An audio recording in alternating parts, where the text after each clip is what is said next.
क्या हाल चाल है भाई? आप लोग बिल्कुल स्वस्थ मस्त होंगे।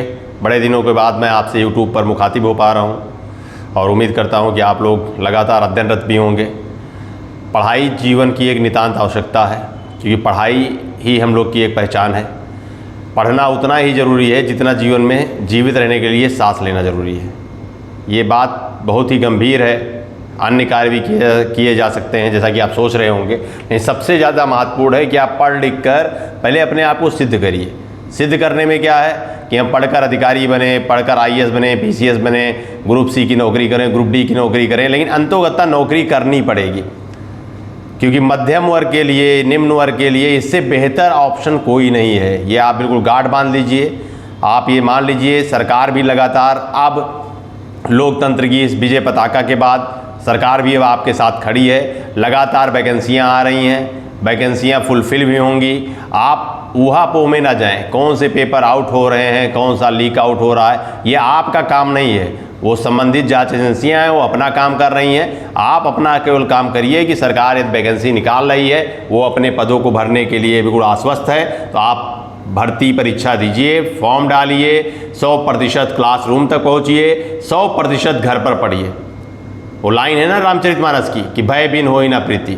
जब तक आपको ये डर नहीं होगा कि भैया हम परीक्षा दिए हैं और पास नहीं होंगे तो अपने माता पिता को, अपने गार्जियन को क्या जवाब देंगे, तब तक आप सिलेक्शन नहीं ले पाएंगे।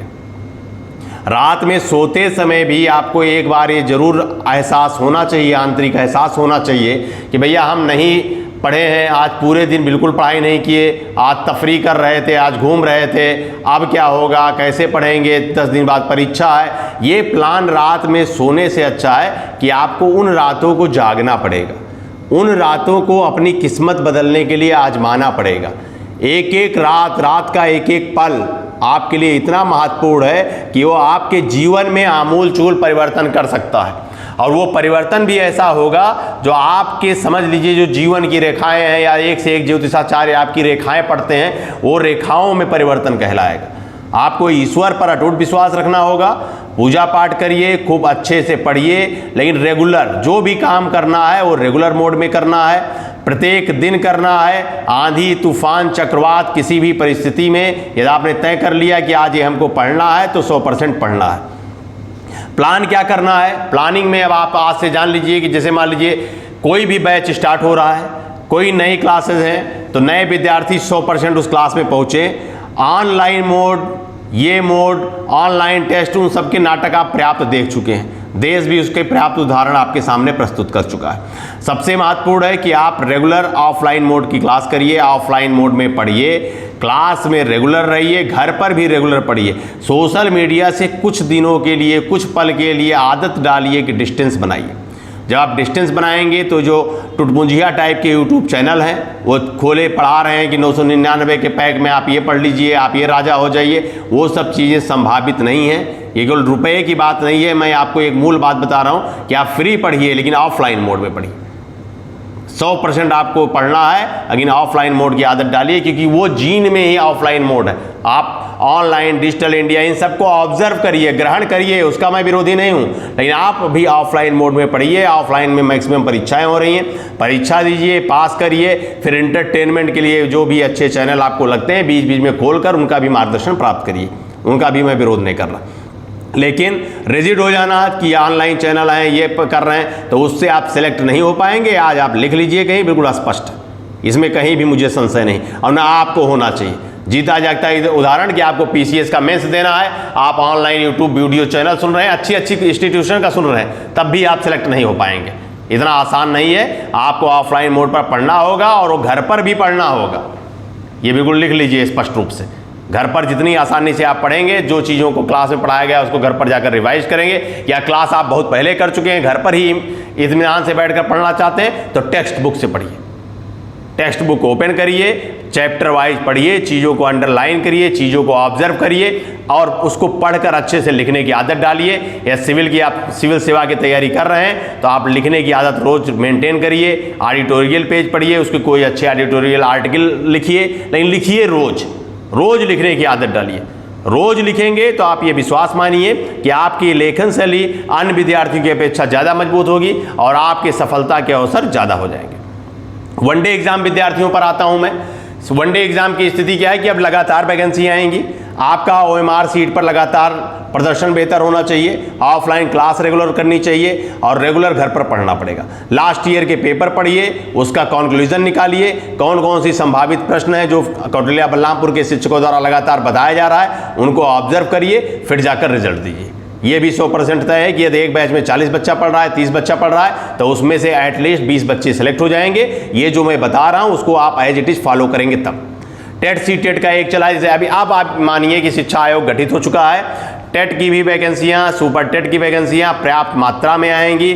सुपर टेट की वैकेंसी आएगी, जो टेट सी-टेट बच्चा पास किया है उसके सफल होने के और शिक्षक बनने के चांसेस ज़्यादा हैं। तो आप अभी से जुट जाइए, रोमांच मत करिए। ऐसे ही रोमांच आप कर रहे थे बिहार परीक्षा में, अचानक परीक्षा हुई, कई विद्यार्थी यहीं के कौटिल्या के पढ़े हुए सेलेक्ट हो गए और कई लोग देखते रहे कि सर हम तो फॉर्म ही नहीं डाले, बिहार कौन जाएगा, अंडमान निकोबार कौन जाएगा, ये लोग कहते घर पर भोजन बना रहे हैं। लड़कियों के लिए मैं स्पष्ट कह दूं कि यदि आपको अपने पैरों पर सेल्फ डिपेंडेंट होना है, खड़े होना है, दूसरे पर आश्रित नहीं रहना है, तो आपको 100% सरकारी नौकरी करनी पड़ेगी।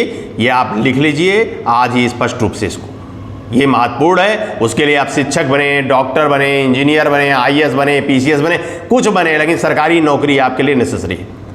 मैं फिर से रिपीट कर रहा हूं, इसलिए आप सरकारी नौकरी के लिए लगातार केवल क्लास पर, वो भी ऑफलाइन क्लास पर फोकस करिए, घर पर भी पढ़िए और टेक्स्ट बुक पढ़िए, लास्ट ईयर के पेपर पढ़िए। कोई परीक्षा ऐसी नहीं संसार की कि जो आपको फेल कर पाए, कोई आयोग ऐसा नहीं बना होगा जो आपको फेल कर पाए। बस करना क्या है, अपने अंदर एक कर्मठता लानी है, एक जागरूकता लानी है, एक तन्मयता लानी है कि भैया हम कर सकते हैं। फलाने के लड़के ने भी किया है, फलाने हमारे साथ के सहपाठी ने किया है, उन्होंने किया है, इन्होंने किया है। इनको देखकर उदाहरण प्रस्तुत ना करें, अपने अंदर भी ग्रहण करें और ग्रहण करके ये दिखाएं कि ये काम बहुत आसानी से हम कर सकते हैं और हमसे बेहतर कोई कर ही नहीं सकता। आप एक बार ठान लेंगे, आप विश्वास मानिए, IAS से लेकर ग्रुप D तक कोई परीक्षाएं नहीं है जो आप फेल हों, 100% आप पास होंगे। बस एक बार ठानने की जरूरत है, सरकार में विश्वास बनाने की जरूरत है, लोकतंत्र में विश्वास बनाने की जरूरत है और ऑफलाइन मोड की क्लास में और ऑफलाइन घर की स्टडी और सेल्फ टेक्स्ट बुक पर विश्वास बनाने की जरूरत है। जो पुस्तक आप पढ़ेंगे उसका प्रदर्शन अलग होगा। आप मोबाइल को रोटेट करते हुए चीज़ों को देख रहे हैं, लैपटॉप पर देख रहे हैं, उसका प्रदर्शन अलग होगा। डिजिटल इंडिया है, मैं उसके 100% पक्ष में हूं, लेकिन ये आदतें छोड़ दीजिए। जितना आप सोशल मीडिया से दूरी बनाए रखेंगे उतना ज़्यादा आपकी सफलता के अवसर हैं। ये मेरी बात को गांठ बांध लीजिए और आज की डेट में कहीं लिख लीजिए। और मैक्सिमम ऑब्जर्वेशन में जो रिजल्ट आएगा, मान लीजिए 1000 बच्चा कहीं तैयारी कर रहा है और 1000 बच्चे में 500 प्लस रिजल्ट चाहिए, तो वो केवल ऑफलाइन मोड है। 1 लाख बच्चे में 20 बच्चे सेलेक्ट हो गए, मैं ढिंढोरा, लोग यूट्यूब चैनल वाले पीटने लगते हैं, उस ढिंढोरे से बचिए। मैं दूर नहीं जा रहा, मैं पेट परीक्षा का उदाहरण दे रहा हूं। पिछली पेट परीक्षा हुई, आप उसकी मार्कशीट निकाल लीजिए और आप ऑफलाइन मोड की जो क्लासेस जहां जहां, जिस केवल कौटिल्या की बात नहीं कर रहा हूं, जहां जहां चली होंगी उनका ऑब्जर्वेशन देख लीजिए। और जो खलियर 999 और 99 का पैकेज बेच रहे थे, उनके कारण ये पेट का रिजल्ट ध्वस्त हुआ है। ये बिल्कुल इस मामले में तो मैं उनका स्पष्ट विरोध कर रहा हूं। ये 99 का पैकेज बेचकर उन्होंने माना है रिजल्ट को धराशाही कर दिया। 30 नंबर पर 70 परसेंटाइल, 25 नंबर पे 68 परसेंटाइल, गजब गजब स्थिति है भाई। 30-35 नंबर पाने वाला बच्चा जो है लेखपाल की परीक्षा दे, वो पास हो जाए। क्यों? क्योंकि आप उस तन्मयता से पढ़े ही नहीं, पेपर की संगठन रूप को आप समझ ही नहीं पाए, ना आपने ऑफलाइन में चीज़ों को पढ़ा। जब आप वहाँ बड़े बड़े प्रश्न देखे तो आप बेहोश हो गए। उसी को उबरने के लिए इस बार भी पेट की परीक्षा होगी। ऑफलाइन मोड की क्लास करिए, घर पर भी टेक्स्ट बुक पढ़िए, बार बार मैं रिपीट कर रहा हूं, लास्ट ईयर के पेपर पढ़िए। मोबाइल घुमा घुमा कर पढ़ने से काम होने वाला नहीं है। ऑफलाइन मोड में आपको क्लास में भी पढ़ना पड़ेगा, ऑफलाइन मोड पर ही आपको घर में भी पढ़ना पड़ेगा। इंटरटेनमेंट के लिए कभी आप बोर हो रहे हो, नींद आ रही हो, अब भैया यूट्यूब चैनल कोई खोल लीजिए, जो पसंदीदा हो आप उसको सुनिए और पढ़िए, रिजल्ट दीजिए। मेरा उद्देश्य आपसे केवल मुखातिब होने का केवल एक है कि मुझे रिजल्ट चाहिए। पढ़ने का मतलब है रिजल्ट आना। ये कहा नहीं जा सकता कि भैया हम तो तैयारी कर रहे थे, हम तो कहीं सेलेक्ट ही नहीं हुए। ये सब केवल आप अपने जो कमियां हैं, आपके आंतरिक जो कमियां हैं, उससे आप केवल दोष उत्पन्न कर रहे हैं। आंतरिक कमियों को दूर कर कर आप कोई परीक्षा देंगे, आप आईएएस की तैयारी कर रहे हैं, किसी कारण आप आईआरएस बन गए, कोई बात नहीं, मेहनत करिए, आईएएस हो जाएगा अगले अटेम्प्ट में। आप पीसीएस की तैयारी कर रहे हैं, आप सबऑर्डिनेट पद पर चले गए, कोई बात नहीं, तैयारी करिए, अगले पद पर अच्छा हो जाएगा। लेकिन प्रयास करना पड़ेगा, प्रयास आपका ही काम है। रेलवे, एसएससी, यूपीपी, जो भी भर्तियां आए आप प्रयास करिए और मैक्सिमम 1 ईयर टाइम लीजिए। एक साल में आप पूरे 12 महीने होते हैं, 12 महीने में केवल 5 परीक्षाएं दीजिए और 5 परीक्षाओं में 3 सकारात्मक रिजल्ट दीजिए। उन 3 सकारात्मक रिजल्ट में एक सकारात्मक रिजल्ट फाइनल होना चाहिए कि आप सरकारी किसी कुर्सी पर बैठे। यही मेरा उद्देश्य है, यही कौटिल्य बलरामपुर की टीम का उद्देश्य है। बहुत बहुत आभार, बहुत बहुत धन्यवाद।